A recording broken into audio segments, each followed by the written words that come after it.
শারদ সম্মান প্রদান অনুষ্ঠানের প্রস্তুতি ঘিরে বৃহস্পতিবার আগরতলা পুর নিগমের এক গুরুত্বপূর্ণ বৈঠক হয়।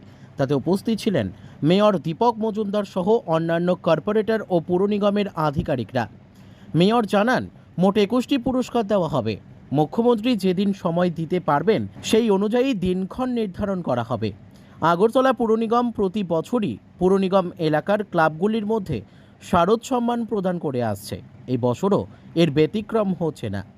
আমাদের দুর্গোৎসব উপলক্ষে আমাদের শারদ সম্মাননা যেটা আগরতলা পৌর নিগমে প্রতি বছর করা হয়, তো এবারও আমরা আগরতলা শহরতলিতে পুরো এলাকায় আমরা 21টা প্রাইজের ঘোষণা করেছিলাম। আর প্রথমটা হচ্ছে 5টা সেরা প্রতিমা, মণ্ডপ, আলোকসজ্জা, থিম এবং সেরা মহিলা পরিচালিত পূজা। 5টা পুজোকে আমরা সেরা পুরস্কৃত করব।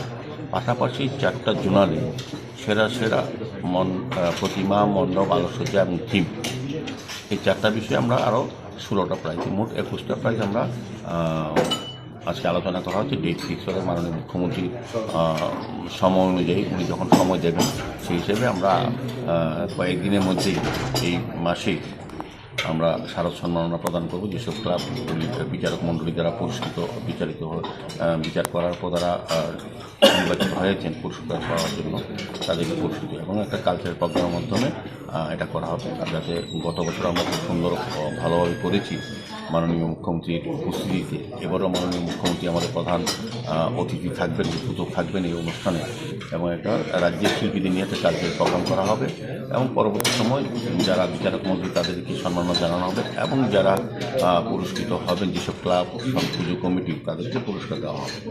এই নিয়ে আজকে মোটামুটি আলোচনা চলছে। আমরা এই কয়েকদিনের মধ্যেই আমরা জানিয়ে দেব কবে দেব এবং কোন ক্লাব নির্বাচিত হয়েছে আমরা পরবর্তী সময় প্রেস মিটের মাধ্যমে জানিয়ে দেব। Bureau report, news daily Bharat.